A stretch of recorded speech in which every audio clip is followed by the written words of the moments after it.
we will open with a very interesting quote of, he's called Rabbi Nachman from Breslov. He's a very known, you can say, Kabbalist, and not only Kabbalist.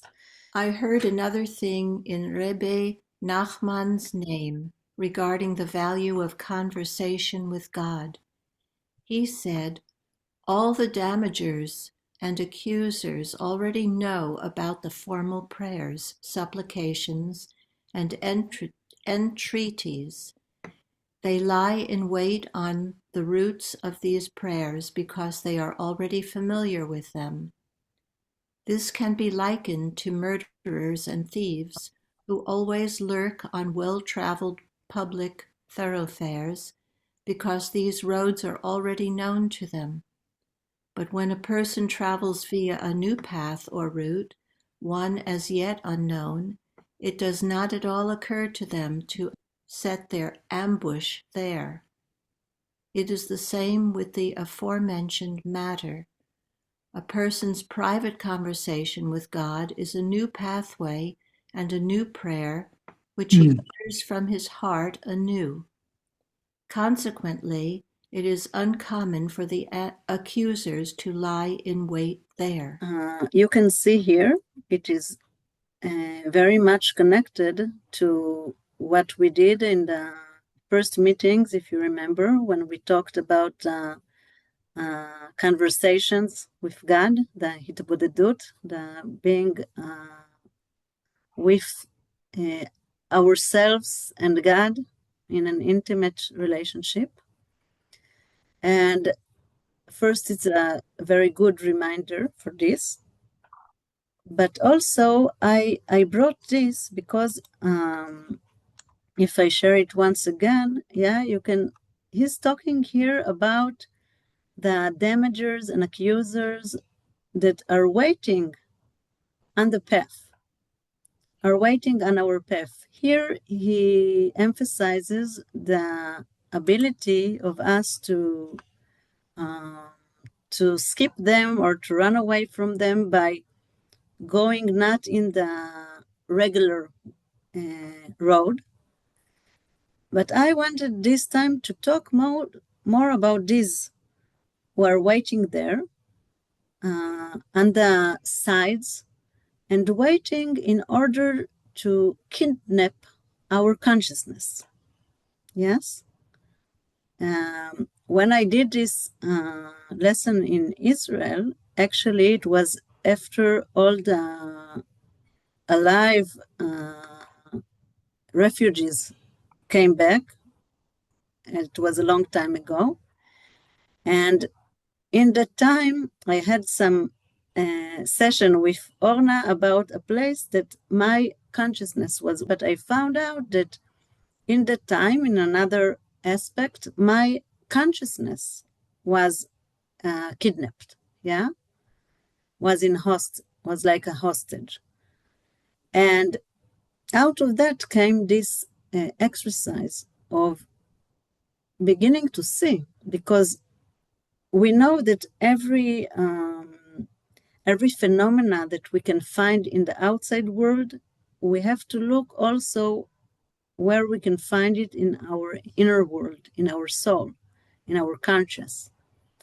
And many times, especially when we're going ahead in the path, in the spiritual path, the counter forces are waiting on the sides of the roads, like thieves and murderers, God forbid, and waiting for the chance to catch our consciousness and take it. Like I said, this connects very much to what we did last time, yes? Because this is one of the places that we have to use this knife of the mind. But I would like, first of all, to raise this subject and to ask you, when is your consciousness kidnapped? Or when lately was your consciousness kidnapped? We can also call the counter forces, one of their names in the Kabbalah is also like those, the other side, or or something, the outsiders also. It's like something that is coming and taking us to the surface, to the external world. And there we can really drown. If I don't come with it with a very, very strong eye and say to myself, okay, this is not the truth. Not that these things that don't happen in the outside or that I should ignore them, but this, if I will only see these titles without giving it some inner and spiritual meaning, it's really, there is no hope. Yeah. So this is one of the ways that we are kidnapped. Our consciousness can be kidnapped. We have here actually three questions or three parts of the question of today of the exercise. And the first one is what Noria answered about, and we will hear maybe some more. In when or what subject or when lately was my consciousness kidnapped? And then the second one is what can help me identify that I have been or that my consciousness has been kidnapped? Yeah, how can I identify it? How can I recognize it? And the last one is what can help me to, what can bring me back home? Yeah, what can bring me back home? When we are kidnapped by the outside, by the external world, to bring ourselves back home. Every time I find myself kidnapped, I have to ask, how can I connect what I am meeting now back to the spirit, back to my inner light? Yes, back to my my eternal spark. Okay, dear friends, so our exercise, we will also send it, of course, is one, to see on what, in what subjects or in what events my consciousness was recently kidnapped, yeah, by the counter forces. And then what can help me recognize when it happens, because it happens to us all the time.